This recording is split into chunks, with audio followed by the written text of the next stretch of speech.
아침에 거울을 볼 때마다 자신의 모습이 마음에 들지 않아서 한숨부터 나오는 경험을 해본 적 있으신가요?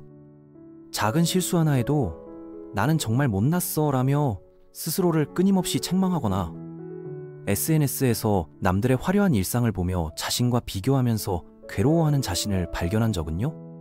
현대 사회에서 이런 자기 혐오는 마치 전염병처럼 번져나가고 있습니다. 끝없는 경쟁과 비교 속에서 우리는 점점 자신을 미워하게 되죠. 하지만 놀라운 사실은 이런 고통에서 벗어날 수 있는 구체적인 방법이 존재한다는 겁니다. 오늘은 자기 혐오의 늪에서 벗어나 진정한 자기 사랑을 실천하는 실질적인 방법들을 함께 살펴보겠습니다. 사랑이라는 단어를 얼마나 자주 사용하시나요? 연인에게, 가족에게, 친구들에게 사랑한다는 말을 건네는 횟수를 생각해보세요. 그런데 정작 거울 속 자신을 바라보며 나는 나를 사랑해 라고 말한 적은 언제였을까요? 대부분의 사람들이 이 질문에 선뜻 답하지 못할 겁니다. 왜냐하면 우리는 자신에게만큼은 무척이나 인색하기 때문이에요. 작은 성공에도 이 정도로는 부족해, 남들보다 조금 부족하면 나는 정말 못났어 라고 자신을 질책하죠. 이런 자기 혐오의 패턴이 심해지면 우울증이나 심각한 정신적 고통으로 이어질 수 있어요. 특히 현대인들은 소셜미디어를 통해 끊임없이 다른 사람들의 성공 사례를 접하게 되면서 상대적 박탈감을 느끼게 됩니다. 그런데 여기서 중요한 깨달음이 있습니다. 심리학 연구들에 따르면 자신을 진정으로 사랑하지 못하는 사람은 다른 사람들에게도 진짜 사랑을 줄 수 없다는 거예요. 마치 빈 컵으로는 다른 컵에 물을 따라줄 수 없는 것처럼요. 그렇다면 어떻게 해야 자기 혐오의 습관에서 벗어나 건강한 자기 사랑을 기를 수 있을까요? 첫 번째로 스스로에게 붙인 부정적인 꼬리표들을 믿지 마시기 바랍니다. 우리는 태어나면서부터 수많은 라벨들에 둘러싸여 살아갑니다. 이름부터 시작해서 성별, 나이, 직업, 외모 등 셀 수 없이 많은 분류와 구분 속에서 살아가죠. 그런데 문제는 이런 외부의 라벨들보다 더 위험한 게 바로 우리가 스스로에게 붙이는 부정적인 꼬리표들입니다. 나는 항상 화를 잘 내는 사람이야. 난 의지가 약한 사람이야. 나는 천생 게으른 사람이야 라는 식으로요. 더 심각한 건 이런 부정적인 자기 규정이 시간이 지날수록 더욱 굳어진다는 점입니다. 처음에는 단순히 오늘 좀 짜증이 났네 였던 게 나는 성격이 더러운 사람이야가 되고 결국 나는 평생 이런 못된 성격을 가지고 살 수밖에 없어 라는 절망적인 결론에 도달하게 됩니다. 마치 작은 흠집이 난 벽지를 보며 이 집은 완전히 망가진 집이야 라고 단정짓는 것과 같죠. 하지만 놀라운 진실은 이 모든 부정적인 패턴들이 단지 마음의 습관일 뿐이란 겁니다. 습관은 언제든지 바꿀 수 있어요. 인간의 뇌는 신기하게도 평생에 걸쳐 변화하고 발전할 수 있는 능력을 가지고 있습니다. 신경과학에서는 이를 뇌가소성이라고 부르죠. 즉, 지금까지 화를 잘 내던 사람도 충분히 차분한 사람이 될 수 있고 의지가 약했던 사람도 강한 정신력을 기를 수 있다는 뜻입니다. 중요한 건 스스로에게 붙인 부정적인 꼬리표를 진실이라고 믿지 말고 변화와 성장의 가능성을 열어두는 거예요. 오늘 실수를 했다고 해서 나는 평생 실수만 하는 사람이야 라고 단정짓지 마세요. 그건 마치 요리를 배우는 과정에서 짠 음식을 만들었다고 나는 평생 요리를 못하는 사람이야 라고 포기하는 것과 같으니까요. 자신에 대한 부정적인 믿음들을 의심해보고 새로운 가능성을 탐색해보세요. 두 번째로 실수와 실패를 받아들이는 법을 익히는 게 중요합니다. 실수는 우리가 포기하지 않고 계속 노력하고 있다는 증거예요. 가만히 앉아서 아무것도 하지 않으면 실수할 일도 없겠죠. 하지만 그런 삶이 과연 의미가 있을까요? 실수는 우리가 안전지대를 벗어나 새로운 도전을 하고 있다는 신호입니다. 마치 아이가 걸음마를 배울 때 넘어지는 것처럼 성장의 과정에서 실수는 필연적으로 따라오는 동반자예요. 세상의 모든 위대한 인물들을 살펴보면 공통점이 하나 있습니다. 그들 모두 크고 작은 실수와 실패를 경험했다는 거죠. 에디슨은 전구를 발명하기 전에 수천 번의 실패를 경험했고, 스티브 잡스는 자신이 창립한 애플에서 쫓겨나는 굴욕을 당했습니다. 하지만 그들이 위대해진 이유는 실수를 하지 않아서가 아니라 실수로부터 배우고 다시 일어설 수 있는 용기가 있었기 때문이에요. 실수 그 자체는 절대 당신이 어떤 사람인지를 정의하지 못합니다. 오히려 실수에 대응하는 방식이 당신의 진정한 모습을 보여주죠. 실수를 했을 때 스스로에게 던져야 할 질문이 있습니다. 이 실수에서 무엇을 배울 수 있을까? 다음에는 어떻게 하면 더 나은 선택을 할 수 있을까? 이 경험을 통해 어떻게 성장할 수 있을까? 이런 건설적인 질문들은 실수를 성장의 기회로 바꿔줍니다. 반대로 왜 난 항상 이 모양이야? 나는 정말 못났어. 다른 사람들은 잘하는데 나만 이래 같은 자책은 아무런 도움이 되지 않을 뿐만 아니라 자존감만 깎아내리죠. 실수는 교육비라고 생각하세요. 값비싼 수업료를 지불한 만큼 확실히 배워서 다시는 같은 실수를 반복하지 않겠다는 마음가짐이 중요합니다. 그리고 실수를 통해 얻은 지혜는 앞으로 비슷한 상황에서 더 나은 선택을 할 수 있도록 도와줄 거예요. 세 번째로, 비판하는 습관을 멈추는 게 핵심입니다. 특히 자신과 타인에 대한 파괴적인 비판 말이에요. 건설적인 피드백과 단순한 비난은 완전히 다른 겁니다. 건설적 비판은 어떻게 하면 더 나아질 수 있을까에 초점을 맞추지만, 파괴적인 비판은 왜 이렇게 못했을까에만 머물러 있어요. 다른 사람을 함부로 비판하는 습관은 마치 부메랑처럼 결국 자신에게 돌아옵니다. 누군가를 깎아내릴 때마다 우리 무의식은 나는 저 사람보다 완벽해야 해 라는 비현실적인 기준을 세우게 되거든요. 문제는 이렇게 세운 완벽주의적 기준을 자신이 충족하지 못했을 때입니다. 그때 우리는 자신에게 했던 그 모든 비판들을 고스란히 돌려받게 돼요. 저 사람은 게으르다고 비판했던 사람은 자신이 조금만 게으른 모습을 보여도 극도로 자신을 비난합니다. 저 사람은 실력이 부족하다고 했던 사람은 자신의 작은 실수에도 견디기 힘들어하죠. 이런 식으로 비판의 화살이 결국 자신에게 돌아오면서 자기 혐오가 깊어지는 악순환이 계속됩니다. 그렇다면 어떻게 해야 할까요? 다른 사람을 볼 때 그들의 부족한 점보다는 노력하는 모습이나 긍정적인 면을 찾아보려 노력해보세요. 저 사람은 말을 더듬지만 정말 성실하게 발표를 준비했구나 라는 식으로요. 타인을 바라보는 시선이 따뜻해질수록 자신을 바라보는 눈도 자연스럽게 부드러워집니다. 왜냐하면 우리는 세상을 바라보는 렌즈와 같은 렌즈로 자기 자신도 바라보게 되어 있거든요. 네 번째로, 불완전함 속에서 아름다움을 발견하는 지혜가 필요합니다. 잠깐 창밖을 내다보세요. 자연 속 어디를 봐도 완벽하게 대칭적이거나 완벽한 건 하나도 없습니다. 나뭇잎 하나하나가 모두 다르고 꽃잎들도 미묘하게 다른 모양을 하고 있어요. 산의 능선도 울퉁불퉁하고 강물도 구불구불 흘러갑니다. 하지만 바로 그 불완전함 때문에 자연이 더욱 아름답고 살아있는 것처럼 느껴지는 거예요. 만약 모든 나무가 정확히 같은 높이의 똑같은 모양의 잎을 가지고 있다면 오히려 인공적이고 생명력이 없어 보일 겁니다. 인간도 마찬가지입니다. 우리 각자의 불완전함과 독특함이 바로 우리를 특별하게 만드는 요소들이에요. 당신이 완벽하지 않다고 해서 가치가 없는 게 아닙니다. 오히려 그 불완전함이 당신만의 매력이고 아름다움일 수 있어요. 일본에는 와비사비라는 미학이 있습니다. 이는 불완전하고 일시적인 것들 속에서 아름다움을 찾는 철학이죠. 금이 간 도자기를 금으로 메워서 더욱 아름답게 만드는 킨치기라는 예술도 있습니다. 상처와 결함이 더 큰 아름다움을 만들어낸다는 지혜입니다. 이처럼 불완전함을 숨기거나 부끄러워할 게 아니라 그것을 통해 더 깊은 아름다움을 발견할 수 있어요. 자신의 불완전함을 받아들인다는 건 자포자기하거나 발전을 포기한다는 뜻이 아닙니다. 오히려 현실적인 출발점을 인정하고 그곳에서부터 차근차근 나아간다는 의미예요. 마치 등산을 할 때 산 밑에서 시작해서 한 걸음씩 정상을 향해 나아가는 것처럼요. 자신이 산 밑에 있다는 사실을 부정하고 이미 정상에 있는 척하면 결국 길을 잃게 되겠죠.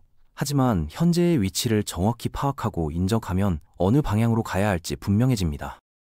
행복과 성공은 도착해야 할 목적지가 아니라 걸어가는 여정 자체입니다. 많은 사람들이 언젠가 완벽해지면 그때 행복해질 거야 라고 생각하지만 그런 완벽한 순간은 절대 오지 않아요. 왜냐하면 인간의 욕심은 끝이 없고 하나의 목표를 달성하면 또 다른 더 높은 목표가 생기기 때문입니다. 진정한 행복은 완벽함에 도달했을 때 찾아오는 게 아니라 불완전한 현재를 받아들이고 그 속에서 감사할 거리를 찾을 때 경험할 수 있어요. 오늘 아침에 마신 따뜻한 커피, 길에서 마주친 고양이의 귀여운 모습, 친구가 보내준 안부 메시지 같은 작은 것들에서요. 매일 아침 잠에서 깨어나면 스스로에게 이런 다짐을 해보시기 바랍니다. 나는 완벽하지 않고 앞으로도 실수할 것이다. 하지만 그것이 나의 가치를 결정하지는 않는다.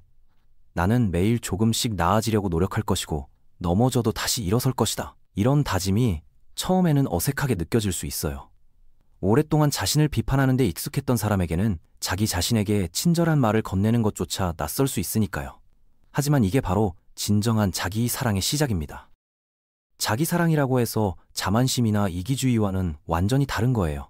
진짜 자기 사랑은 자신의 한계를 인정하면서도 그 안에서 최선을 다하는 것, 실수를 했을 때도 자신을 완전히 버리지 않는 것, 다른 사람들과 건강한 관계를 맺을 수 있도록 내면의 힘을 기르는 겁니다. 반면 이기주의는 자신에게 비현실적인 기대를 걸고 그 기대에 부응하지 못할 때 극도로 자신을 미워하는 거죠. 진정한 자기 사랑은 겸손함과 자비로움을 바탕으로 합니다. 자기 사랑을 실천하는 구체적인 방법들을 일상에 적용해 보세요. 아침에 거울을 보며 자신의 좋은 점 하나를 찾아서 인정해 주세요. 오늘도 일찍 일어나서 운동하려고 노력하는 나 자신이 대견하다. 어제 힘든 상황에서도 화내지 않고 참을성 있게 대처한 내가 자랑스럽다 같은 식으로요. 작은 성취라도 스스로를 축하해주고 실수했을 때는 친한 친구를 위로하듯이 자신을 위로해주세요. 괜찮아, 누구나 실수할 수 있어. 이번 경험을 통해 배운 게 있잖아. 다음엔 더 잘할 수 있을 거야. 이런 따뜻한 말들이 마음의 상처를 치유하고 다시 일어설 힘을 줍니다. 또한 자신만의 성장 속도를 인정하는 것도 중요합니다. 남들과 비교하며 왜 나는 저 사람만큼 빨리 발전하지 못할까? 라고 자책하지 마세요. 각자의 출발점과 환경, 재능이 다르기 때문에 성장의 속도도 다를 수밖에 없어요. 중요한 건 어제의 나보다 오늘의 내가 조금이라도 나아졌는가 하는 겁니다. 마치 서로 다른 식물들이 각자의 속도로 자라나듯이 우리도 우리만의 리듬으로 성장해 나가면 됩니다. 장미는 장미대로, 해바라기는 해바라기대로 아름다운 거니까요. 감정을 건강하게 다루는 법도 중요한 자기 사랑의 실천입니다. 화가 나거나 슬플 때 그런 감정을 느끼는 자신을 약하다 또는 감정적이다 라고 비난하지 마세요. 감정은 인간의 자연스러운 반응이고 모든 감정에는 그 나름의 의미와 메시지가 있어요. 화가 날 때는 내 경계선이 침해당했구나 또는 내가 중요하게 여기는 가치가 무시당했구나를 알려주는 신호일 수 있습니다. 슬플 때는 소중한 것을 잃었구나 또는 위로받고 싶구나를 말해주는 것일 수 있어요. 감정을 억압하거나 무시하는 대신 그 감정이 전하려는 메시지를 이해하려고 노력해 보세요. 지금 나는 화가 났구나. 무엇 때문에 화가 났을까? 이 화를 통해 내가 무엇을 보호하려고 하는 걸까? 이런 식으로 감정과 대화를 나누는 거예요. 자기 돌봄의 시간을 의식적으로 만드는 것도 중요합니다. 마치 스마트폰을 충전하듯이 우리의 마음과 몸도 정기적으로 충전이 필요해요. 좋아하는 음악을 들으며 산책하기, 향기로운 차를 마시며 책 읽기, 따뜻한 목욕을 즐기기 등 자신만의 힐링 방법을 찾아보세요. 이런 시간들이 사치라고 생각하지 마세요. 자기 돌봄은 더 나은 삶을 위한 필수 투자예요. 몸과 마음이 건강해야 다른 사람들에게도 더 좋은 에너지를 줄 수 있고 일상의 어려움들도 더 잘 헤쳐나갈 수 있거든요. 긍정적인 자기 대화를 연습해 보세요. 하루 종일 우리는 자신과 대화를 나누고 있어요. 그런데 대부분의 경우 그 대화는 비판적이고 부정적입니다. 또 실수했네. 역시 난 안 돼. 다른 사람들은 다 잘하는데 같은 식으로요. 이런 부정적인 자기 대화를 긍정적이고 격려하는 방향으로 바꿔보세요. 실수했지만 다음엔 더 잘할 수 있어. 완벽하지 않아도 괜찮아. 나는 성장하고 있어. 내 속도로 천천히 가면 돼. 이런 식으로 자신을 격려하고 응원해주는 거예요. 처음에는 어색하고 억지스럽게 느껴질 수 있어요. 하지만 계속 연습하다 보면 자연스럽게 되고 그 효과도 놀라울 정도로 클 거예요. 우리의 무의식은 반복되는 말들을 진실로 받아들이거든요. 자기 사랑의 실천이 습관이 되면 놀라운 변화가 일어납니다. 우선 다른 사람들과의 관계가 훨씬 건강해져요. 자신을 사랑하는 사람은 다른 사람들에게도 진정한 사랑을 줄 수 있거든요. 자기 자신을 인정하고 받아들이는 사람은 타인의 불완전함도 자연스럽게 받아들일 수 있습니다. 또한 실패나 좌절 앞에서도 쉽게 포기하지 않는 회복력이 생깁니다. 자기 혐오에 빠진 사람은 작은 실패에도 역시 나는 안 돼라며 포기하지만, 자기 사랑을 실천하는 사람은 이번엔 실패했지만 다음엔 더 잘할 수 있어라며 다시 도전할 용기를 냅니다. 스트레스 상황에서도 더 침착하고 현명하게 대처할 수 있어요. 자신을 사랑하는 사람은 어려운 상황에서도 이런 상황에서 나에게 가장 도움이 되는 선택은 무엇일까를 먼저 생각합니다. 반면 자기 혐오에 빠진 사람은 왜 나한테만 이런 일이 생길까라며 상황을 더욱 극화시키죠. 창의성과 도전 정신도 향상됩니다. 자기 사랑을 실천하는 사람은 실패를 두려워하지 않기 때문에 더 과감하게 새로운 시도를 할 수 있어요. 설령 실패하더라도 그것으로부터 무언가를 배울 수 있을 거야 라는 마음가짐이 있거든요. 무엇보다 중요한 건 이런 변화가 하루아침에 일어나지 않는다는 점을 받아들이는 겁니다.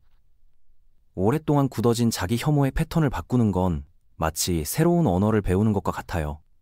처음에는 어색하고 실수도 많이 하겠지만 꾸준히 연습하면 자연스럽게 될 수 있습니다. 가끔 예전의 부정적인 생각 패턴으로 돌아가더라도 자신을 너무 책망하지 마세요. 그것도 성장 과정의 일부이니까요. 중요한 건 그런 순간을 알아차리고 다시 자기 사랑의 실천으로 돌아오는 겁니다. 자기 사랑은 이기심과는 정반대입니다. 진정으로 자신을 사랑하는 사람은 다른 사람들에 대해서도 더 관대하고 친절해져요. 자신의 불완전함을 받아들일 수 있는 사람은 타인의 약점도 이해할 수 있거든요. 또한 자기 사랑을 실천하는 사람은 더 정직하고 진실한 관계를 만들어갑니다. 자신을 가면으로 가리거나 완벽한 척 연기할 필요가 없어지니까요. 있는 그대로의 자신을 보여줄 수 있는 용기가 생기고, 그런 진정성이 더 깊고 의미 있는 인간관계를 만들어냅니다. 일상에서 작은 것부터 실천해보세요. 매일 저녁 잠자리에 들기 전에 오늘 하루 잘한 일 3가지를 떠올려 보는 것부터 시작하면 어떨까요? 아무리 작은 일이라도 괜찮아요. 오늘 일찍 일어났어. 동료에게 친절하게 대했어. 건강한 음식을 먹으려고 노력했어. 이런 것들도 충분히 자랑스러운 일들이에요. 자신에게 용서를 구하는 시간도 가져보세요.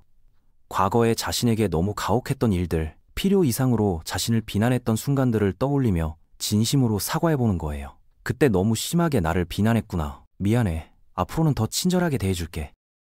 이런 과정을 통해 과거의 상처들도 조금씩 치유될 수 있어요. 자기 용서는 다른 사람을 용서하는 것만큼이나 중요하고 어려운 일이지만 진정한 자유와 평화를 위해서는 반드시 필요한 과정입니다. 결국 자기 사랑은 선택의 문제입니다. 매 순간 우리는 자신을 미워할 것인가, 사랑할 것인가를 선택하고 있어요. 완벽하지 않은 자신을 받아들이고 실수로부터 배우며 매일 조금씩 나아지려고 노력하는 것. 이게 바로 진정한 자기 사랑의 모습입니다. 이런 실천을 통해 더욱 행복하고 의미 있는 삶을 살아가시기 바랍니다. 당신은 사랑받을 자격이 충분한 소중한 존재이고, 그 첫 번째 사랑은 바로 당신 자신으로부터 시작되어야 합니다. 오늘부터 거울을 볼 때마다 자신에게 미소를 지어주고, 작은 성공을 축하해주고, 실수했을 때도 따뜻하게 격려해주는 연습을 시작해보세요.